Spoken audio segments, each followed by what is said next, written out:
Let's do a deep dive on the Lakers. And we're going to break this down into 3 sections. 1, the history of the Lakers in the last 2 seasons. 2, where we are now. And 3, what's next? So first, let's start off with some history. So some history. Since this Laker team is still comparable to the 2019 team that won the championship, let's start off by dissecting on what made them great. In 2019, the Lakers ranked 3rd in defense overall, behind the Toronto Raptors and the Milwaukee Bucks. This is important because no team outside the top 5 in defense has ever won a ring. Even though it was the pandemic year, the facts still remain the same, and history always repeats itself. There were no anomalies with the Lakers winning their championship team, except for, of course, the 2-month gap because of the pandemic. All their notable stats matched those of championship teams. But this was different because they had guys that understood their roles and frankly understood winning. Just to name a couple key players like Danny Green, Alex Caruso, JaVale McGee, Rondo, these are not world beaters, but when paired with James, AD, and a defensive-minded game plan, it leads to LeBron's first championship as a Laker. So what changed? Going forward to the 2020 season, the Lakers had their best defensive rating, and in many NBA circles, they had even gotten better. They added Montrezl Harrell, Marc Gasol, and Andre Drummond, with their biggest loss being Danny Green and maybe Rondo. But injuries caught up with the Lakers. In the regular season, with LeBron missing 20 games because of a high ankle sprain against the Hawks, leading many people to believe that LeBron just wasn't himself after the injury going into the playoffs. We also can't fail to mention that AD had a groin injury against the Suns that cost the Lakers the series. So in hindsight, you can say the Lakers were on their way to winning their next championship, except of course, injury. And here's where the Lakers misjudged their success. In the 2021 offseason, the Lakers traded away their core, or they let them walk in order to acquire Russell Westbrook. I was actually surprised at how much this was praised in NBA circles, because of course, the Lakers had just acquired an MVP. But if we go behind the curtains, people fail to realize that Westbrook led the Wizards to the 9th seed in the Eastern Conference and also had a first-round exit against the 76ers. Yeah. Nonetheless, the Lakers decided that it was best to be top-heavy and to have Russell Westbrook there as insurance in case LeBron or AD went out. So, where are we now? The Lakers are currently 6th in the West, sporting a new record of 16-18 after losing to the Nets. They also currently rank 11th in defense. So they're not doing the best. But we're not here for where are they now, we're here for what's next. The Lakers have 2 choices. The first one being they could wait for the buyout market for players like John Wall or Kevin Love to legitimately give them a boost heading into the second half of the season and or the playoffs. There's really only one trade option, and it's not a great one. If you guys think about it, let's be realistic. The only trade option or trade asset that they have is THT and their 2025 first round pick, which to be honest with you, that's a long ways away. But realistically, the Lakers can only trade THT. And to be honest with you, I think there's only one player that fits the bill. Joe Harris. Why, you may ask? Well, because it just works. The problem with the Lakers is not that their big 3 isn't performing. I mean, other than AD, but they're still performing. LeBron James is scoring 30 a night. Russell Westbrook is still getting 23 a game. And to be honest with you, even though Anthony Davis is coming up short, he's not the problem. Remember those key pieces we talked about with Alex Caruso, Danny Green, and KCP? Well, they're all gone. So what does that mean? That means the Lakers are right now depending on minimum contract deals in order to get them into the playoffs and, to be honest with you, unrealistically get them a championship. Let's not get it confused. The Lakers can fix their defense without a trade, but they can't fix their shooting. Right now, the Lakers rank 22nd in three-point percentage, which is some of the worst in the league.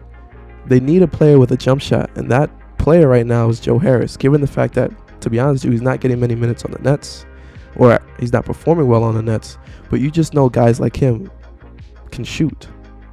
Unfortunately, the Lakers also have no real assets. They have THT and a 2025 first-round pick. So that means they either work with what they have or they try to trade away to make something happen. And Joe Harris seems like a solution. Long story short, the Lakers need to put pressure back on Russ and LeBron if they want to stand a chance in the regular season or even into the playoffs. The big 3 on the Lakers can no longer defer to their role players in order to get them through. They have to push through, like Kobe in 2013. That didn't end the greatest, but you know what I mean. Option 2. The Lakers need to start thinking about their future as a franchise. Let's put this in perspective. LeBron James is turning 37 next week, and Russell Westbrook is on the last year of his deal unless he picks up his player option next season. The LeBron era is closing faster than we think it is. And what that means is the Lakers need to start thinking about their future. Is Anthony Davis going to be your future franchise piece? Is he really going to get you through the next 5, 6, 7, maybe 10 years? Actually, not 10 years, because then he'll be 36. And Lord knows he's not durable enough for that. So the real question, what can the Lakers get for Anthony Davis? Now wait, I'm not calling for Anthony Davis to be traded this season. I think it's too soon. I think the Lakers can still get it together. Maybe they can still even compete in the playoffs. But let's be real here. Anthony Davis is not going to be your franchise player. Do the Lakers really think Anthony Davis is good enough to lead them into the next 5 years? Do the Lakers really think Anthony Davis will be consistent or healthy enough to lead them into the next 5 years? If you ask me, I think it's time for the Lakers to start thinking of a trade. And I think that trade needs to come this offseason.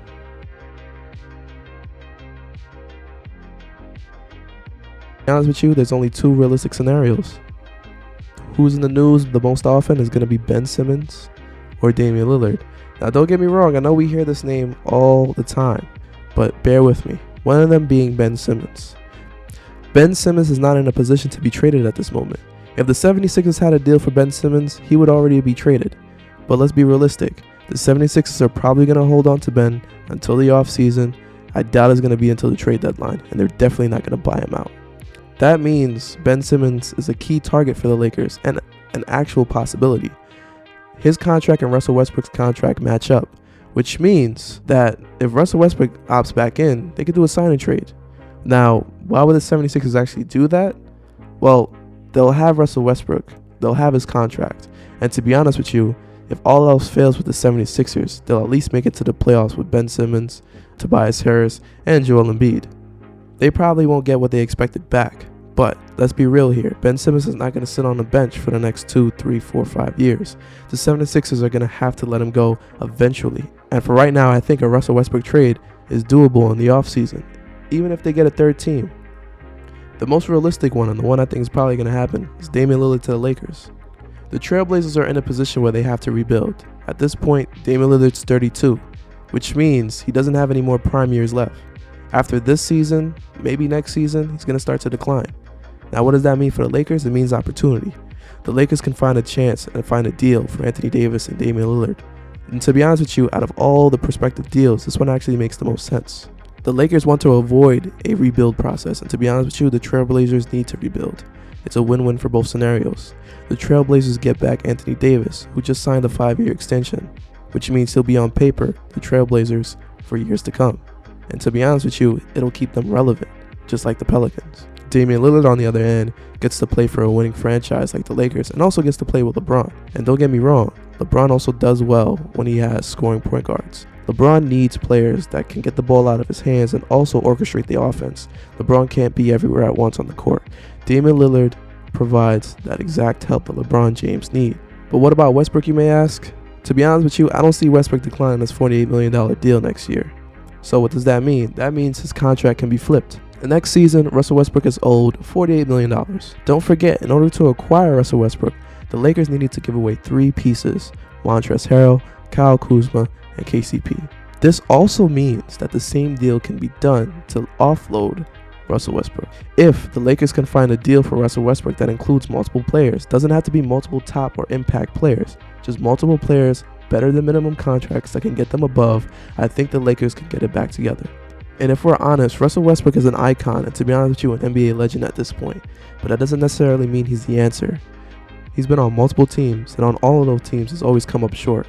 Right now, Russell Westbrook is top 3 in turnovers, and there's a legitimate reason for him to be traded. The Lakers are worse than they were last season, and to be honest with you, they aren't winning a championship this season. If the Lakers continue down this path, then they're more likely to compete for the play-in tournament than they are for a championship ring. The Lakers are running the risk of making LeBron carry the load like Kobe did in 2013.